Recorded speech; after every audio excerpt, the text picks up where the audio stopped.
Okay, so I wanted to make this video for you. Okay, I am now sharing my screen. All right, wanted to make this video for you guys so that I could save some time in class and make sure that we are all on the same page. So as I scroll down our detail sheet, right, here's this upcoming week. Here is the following week, the week of the 13th, the week of the 20th, and now finally to week number 6, which features our next in-class exam. This is an in-class essay exam. It is called a short answer question. It is just like the summer assignment, written assignment. And this is a typed exam you take in your class period, and we're taking it in the library lab. So I'm going to click right here to see the prompts. Okay. You can also access this through your Google Classroom under SAQ Exam. It's easiest to access it right from the detail sheet. And you can see this is a 75-point test. And you're going to have 2 of these prompts appear on the exam. We'll draw them out at random. So there are a total of 11 prompts. Sorry, I should have known that. 2 of them. So, well, I've revised this a bunch of times this summer. I cut a whole bunch out. So there's 11 potential prompts. 2 of them are going to appear on the exam. It will be randomly selected. We'll draw 2 prompts for period 1, 2 for period 2, 2 for period 3, for period 5 and period 6, etc. So it's totally random. No class has an advantage. Now, while on the AP exam, they give you 40 minutes to answer 3 prompts. Here, we are answering 1 prompt in 40 minutes because obviously it's not the AP exam.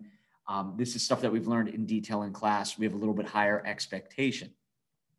So I'm going to give you 5 minutes to outline by hand, right? So we'll get started right away. And I'll say, all right, you have your questions in front. Let's draw 2 numbers out of a hat. It's number 1 and it's number 6. And so you would have 5 minutes to go ahead and make an outline, and you will have 40 minutes to type out your response, right? Then you'll print out your response in the lab, and I'll actually grade a hard copy with a hard rubric, okay? The rubric is the exact same that we used for the summer assignment. So you can see 10 points for a topic sentence, 60 points for evidence and analysis, 10 points for a conclusion. Exactly the same thing you did on the summer assignment. That's why we did the summer assignment the way that we did. I always get the question over and over again, how much should I write? Well, here is a sample response, okay? Now, I only wrote up 1 of the 3 parts, okay? I just wasn't going to do 3. And I would say you're shooting for about 250 words. Obviously, with me being a teacher, it's a little bit easier. I wrote 266. But I would say you're shooting for 250 words per response. So I would have 40 minutes to answer A, B, and C, right? And this is just an SAQ question that I found online. Identify 1 distinct factor that increased tension between Great Britain and its North American colonies in the period 1763 to 1776, and briefly explain how this factor helped lead to the American Revolution. Okay. Now, again, I only wrote a sample response for part A. And, you know, this is a rather boring question because parts B and C are the exact same. So you can see here the topic sentence that I have, you can see the conclusion, and you can see the specific evidence that I have to support the analysis. So that's a sample. Again, you're shooting for about 250 words for each part. That would be a total of 750 words in 40 minutes. That's very reasonable, okay? As you look through these, okay, you don't want to try to be pulling out 11 out or making 11 outlines on Wednesday, September 29th, okay?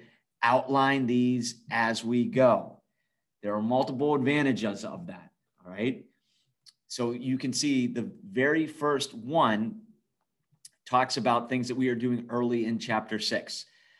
You can't completely answer this question because we have to do the James Madison reading, but you can do part A based upon what you've already done for homework.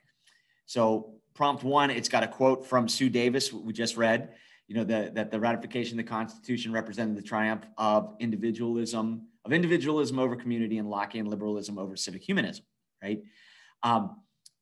We introduced that today. We'll certainly talk some more about that on Monday when we come back. And then there's a quote from Gordon Wood that I took from one of his readings, Interested and Disinterested in Colonial America, which we aren't reading. But we need to learn more about parts B and C before you can answer them. That comes from the reading, Do We Have a James Madison Problem? But as we go through, you definitely want to keep up with outlining these because A, the content will be fresh. B, it will be reasonable.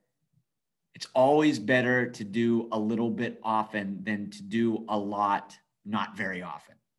And not only is the content fresh, but you're making these outlines. You can go back and improve them, and you can ask me for help. If you send me an email on Tuesday, September 28th, and say, here's 11 outlines, look at them and give me feedback, I'm not going to give you anything. So the earlier you come to me for help, I can help you. Again, don't say just look at my outline, but something specific about it I can hone in on. I will gladly provide you feedback with it, right? There's no problem at all. But I can't do it at the last second when 50 other people are asking me the night before to look at an outline. So I really recommend that you work on these as you go. So look them over. Again, the prompts are right here on our detail sheet, Thursday, September 30th. They're right there, okay? They're also on our Google. Sorry, I didn't have this open, and if I drag something, I'm going to lose it.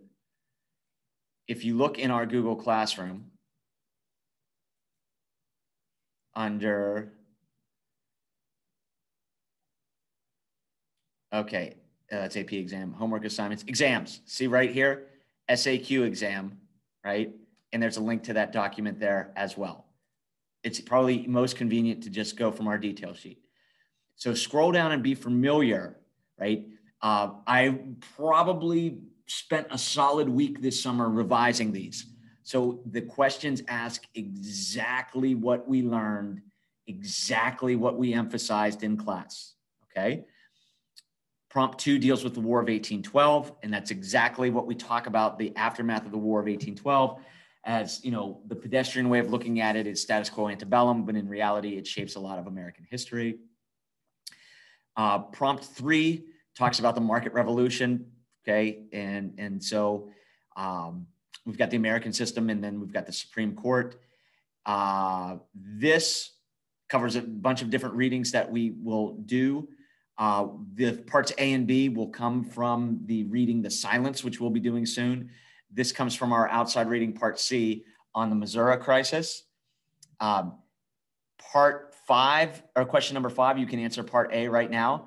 And from your homework, and even from what we talked about today, you can answer most of parts B and C. So, if you want to get after it, right? If you want to be all gas, no brakes this weekend, you can do number 5, outline, and you can do A from number 1 already.